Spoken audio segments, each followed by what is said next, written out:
We are here representing the Protect Manna's Environment Group. Now, we are very concerned about what is happening and going to happen to Manna Island.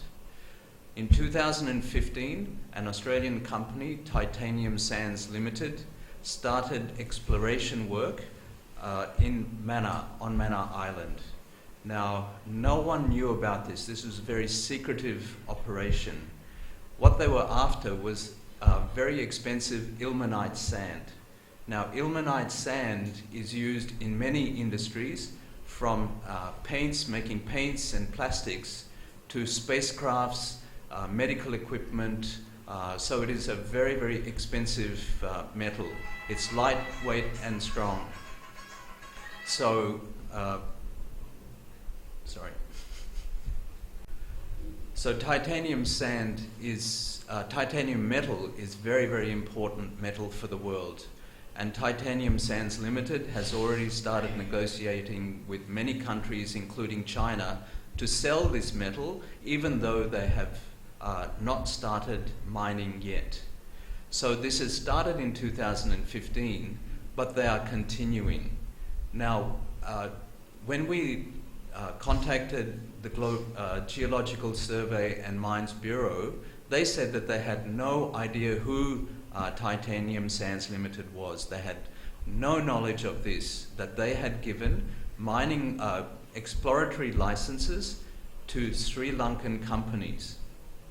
Now, what we know is that Titanium Sands Limited bought these licenses from these companies. And but under Sri Lankan legislation, you are not allowed to do this. A license cannot be transferred from one company to another. Now, last year there was a whole lot of publicity. We were also protesting, and the media outlets were also raising this issue. And GSMB, the Geological Survey and Mines Bureau, cancelled these licenses. Now, this was very good for Manna. Now, just to tell you what this would mean for Manna. Now, Titanium Sands Limited says this is a more than 50-year project, and they are wanting to mine something like 93% of Manna Island. Now, this is the end of Manna Island, because Manna Island is a sand island, and its water table is very high, so that these drill holes go down 40 feet or 12 meters. This is going down into seawater.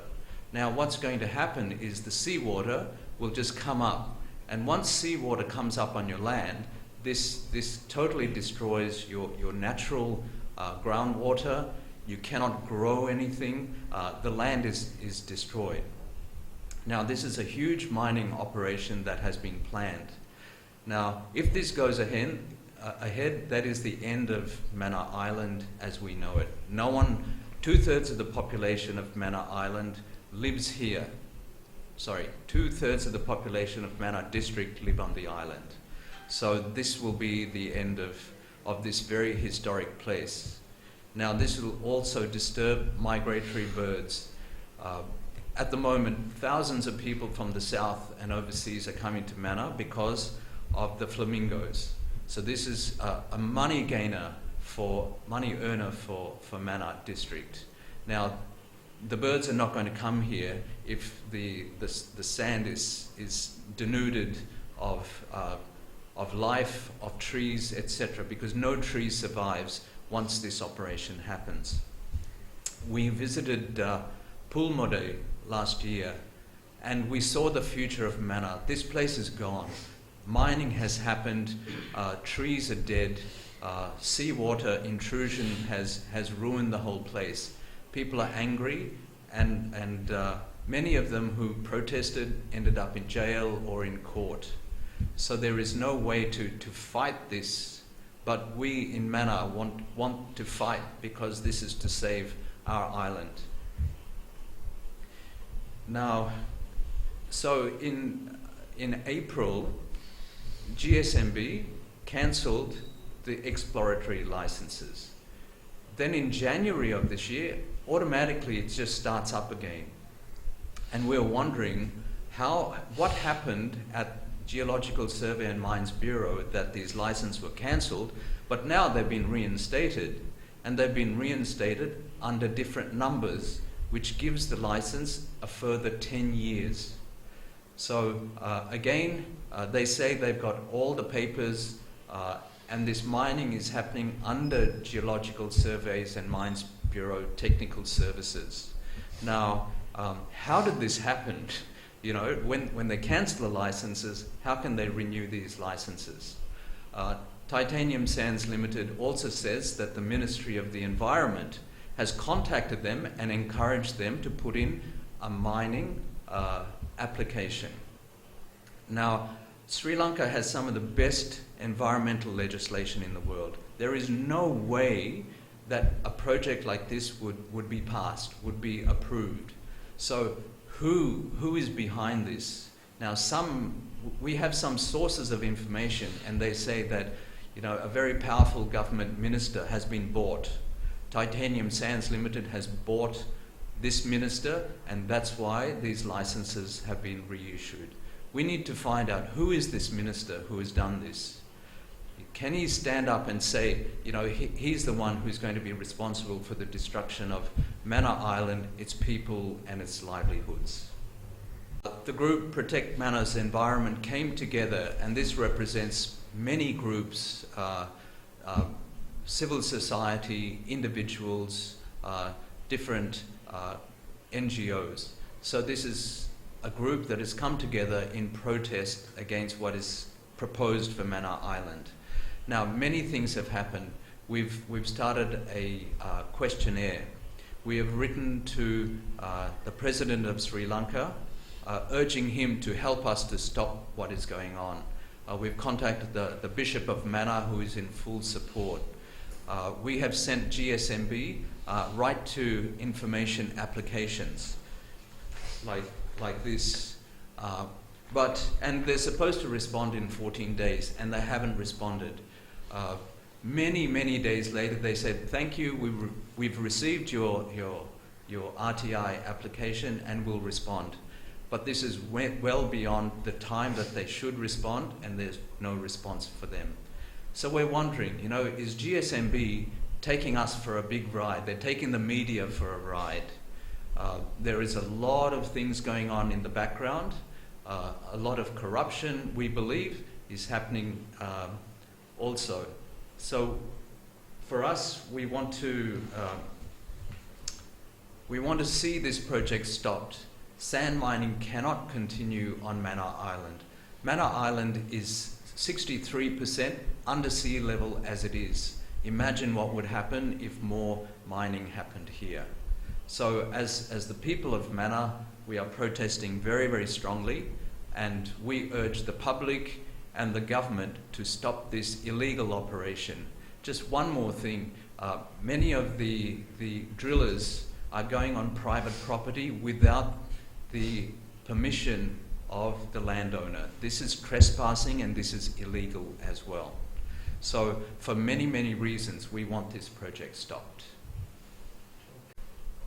கிட்டத்தட்ட 5 வருடங்களாக இந்த ஆய்வு நிகழ்வுகள் நடைபெற்றுக் கொண்டிருக்கின்றது. மிகவும் ரகசியமான முறையிலே நாங்கள் பல தகவல்களை இந்த ஆய்வு கூடாக, இந்த இவருடைய செயற்பாடுகள் கூடாக நாங்கள் பெற்றுக்கொண்டதற்கு விளைவாக மன்னாரிலே உள்ள சுற்றாடலை பாதுகாப்பும் அமைப்பும், குறிப்பாக பிரஜேல் குழுவும், பல புத்திஜீவிகள், கல்லிமான்கள், மதத்தலைவர்களும் சேர்ந்து நாங்கள் இதுக்கு எங்களுடைய எதிர்ப்பை அதாவது ஜனாதிபதி மட்டத்திலே இருந்து நாங்கள் அதை தெரிவித்திருக்கிறோம். ஆனாலும் கூட இப்பொழுது எங்களுக்கு கிடைக்கப்படுகிற தகவல்கள் அந்த அவர்களுடைய பணிகள் தொடர்ந்து முன்னெடுக்கப்பட்டு வருகின்றது. அவர்கள் அதை மிகவும் ஒரு நிச்சயமாக இருக்கிறார்கள். நாங்கள் இந்த மண்ணகழ்வை நாங்கள் எப்படியுமே நாங்கள் நடத்தி முடிப்போம் என்ற ஒரு முழு நிச்சயத்தோடு தங்களுடைய பணிகளை அவர்கள் செய்து கொண்டிருக்கிறார்கள். அனுதினமும் மக்களிடமிருந்து எங்களுக்கு வருகின்ற புகார்கள், மக்களிடமிருந்து வருகின்ற அவருடைய ஆதங்கங்களை நாங்கள் மையப்படுத்தி நாங்கள் இதுக்கு சில எதிர்ப்பு ஆர்ப்பாட்டங்களை நாங்கள் நடத்தி இருக்கிறோம். இந்த அரசு தலைவர்களிடத்துக்கு நாங்கள் எங்களுடைய காரியங்களை தெரியப்படுத்தி இருக்கிறோம். அது மட்டுமில்லாமல் ஆஸ்திரேலியன் அரசாங்கத்துக்கு கூட, அதாவது இந்த கம்பெனி ஆஸ்திரேலிய அரசாங்கத்தை சார்ந்ததாக இருக்கிறபடினாலே ஆஸ்திரேலிய அரசாங்கத்துக்கு கூட நாங்கள் எங்களுடைய எதிர்ப்பை இந்த ஆதங்கத்தை நாங்கள் தெரிவித்து இதனை இந்த ஆஸ்திரேலியாவை சார்ந்து தளமாக இருக்கிற அந்த நிறுவனம் இதை தடுத்து நிறுத்த வேண்டும் என்ற ஒரு முறைப்பாட்டையும் கூட நாங்கள் அவர்களிடத்திலே நாங்கள் வைத்திருக்கிறோம். அண்மையிலே எங்களோடு கலந்துரையாடிய கௌரவ பாராளுமன்ற உறுப்பினர் சுரேன் ராகவன் அவர்கள் கூட எங்களுடைய ஆதங்கங்களை கேட்டு இந்த மாதத்தினுடைய இறுதிக்கு முதல், அதாவது இந்த மாதம் 28ஆம் தேதிக்கு முன்னதாக கௌரவ ஆஸ்திரேலியாவினுடைய தூதுவர் அவர்களை சந்திப்பதற்கான ஒரு ஒரு ஒரு அவரிடம் ஒரு டைம் நேரத்தை எடுத்து அதை மன்னாரிலிருந்து எங்களுடைய குழுக்களையும் இணைத்து கொண்டு அவர்களோடு பேச்சுவார்த்தை நடத்துவதற்குமான ஒரு செயற்பாடும் முன்னெடுக்கப்பட்டு வருகின்றது. இந்த மன்னார் தீவை பொறுத்தளவிலே மன்னார் மாவட்டத்தில் உள்ள சனத்தொகையிலே 3 விதமான சனத்தொகை மன்னார் தீவில் தான் இருக்கின்றது. மிகவும் குறுகிய, அதாவது 2 கிலோமீட்டர் அகலமும் கிட்டத்தட்ட 30 கிலோமீட்டர் நீளமும் கொண்ட ஒரு மிக சிறிய தீவு இந்த மண்ணகழ்வினாலே முற்றுமுழுதாக, அதாவது நிச்சயமாக ஒரு குறிப்பிட்ட குறைந்த காலத்திலே என்னுடைய மன்னார் தீவு நிச்சயமாக கடலுக்குள்ளே மூழ்கின்ற நிலைமைக்கு வரும் என்பதிலே எந்த விதமான மாற்று கருத்தும் இல்லை. நான் நினைக்கிறேன் இன்றைக்கு இந்த மன்னார் ஒரு 80ஆம் ஆண்டுகளிலே இந்த அரசாங்கம் இந்த மன்னார் நகரத்தை உயிரக்குளத்திற்கு மாற்றுவதற்கான ஒரு திட்டம் இருந்தது.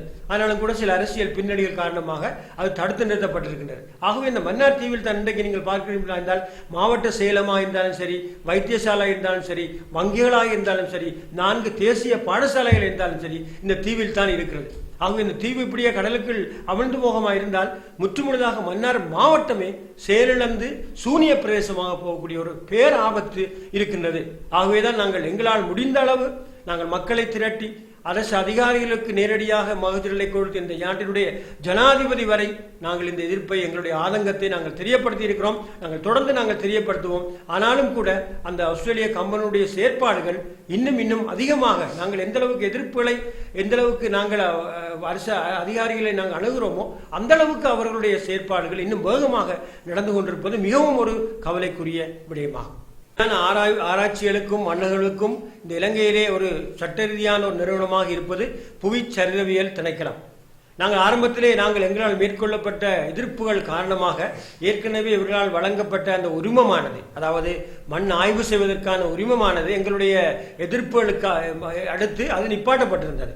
ஆனாலும் கூட தற்பொழுது மீண்டும் இந்த புவி சரிதவியல் திணைக்களமானது அதற்குரிய உரிமத்தை, அதற்குரிய அனுமதியை அவர்கள் உரிய கம்பெனிகளுக்கு கொடுத்திருக்கிறார்கள். அது எப்படி நடந்தது என்பது எங்களால் அறிய முடியாமல் இருக்கிறது. ஒரு கவலைக்குரிய விடயம் என்று சொன்னால், இந்த மன்னார் மாவட்டத்தில் இருக்கிற உயர் அரசு அதிகாரிகளை நாங்கள் அணுகிற பொழுது தங்களுக்கு எதுவுமே தெரியாத அவர்கள் கைவிரிக்கின்ற நிலைமைதான் இங்கே காணப்படுகிறது. இப்பொழுது நாங்கள் பார்த்தால் ஒரு உயர்ந்த செல்வாக்குள்ள அதிகாரிகளுக்கூடாக, அதாவது அரசியல் செல்வாக்குள்ள அதிகாரிகளை அவர்கள் ஒரு கருவிகளாக பாவித்து தான் இந்த உரிமங்களை அவர்கள் பெற்று அவர்கள் அந்த நடவடிக்கையை தொடர்வதாக கூட நாங்கள் அறிந்து கொண்டு வருகின்றோம். ஆகவே இது மிகவும் ஒரு கவலைக்குரியதும் மிகவும் மக்களுடைய மன ஆதங்கங்களுக்கு வேதனையை கொண்டு வருகின்ற ஒரு நிகழ்வுமாக இருக்கிறது. இது நாங்கள் முழு இலங்கைக்கும் முழு உலகத்திற்கும் நாங்கள் இதை வெளிக்கொண்டு வர வேண்டும் என்று சொன்னால், இந்த மண்ணகழ்வினாலே மன்னாருக்கோ அல்லது இலங்கையிலே வாழ்கின்ற சிங்கள, தமிழ், முஸ்லிம் மக்களுக்கோ எந்த விதமான ஆதாயங்களும் இல்லை. எங்களுக்கு வெறுமனே ஒரு சூனிய பிரதேசம் தான் கிடைக்க போகிறது. இதால் ஆதாயம் பட போகிறவர்கள் அந்நிய நாடும், அதாவது அவர்களை சேர்ந்த சில முகவர்கள் தான். அதுதான் மிகவும் ஒரு கவலையான ஒரு காரியம்.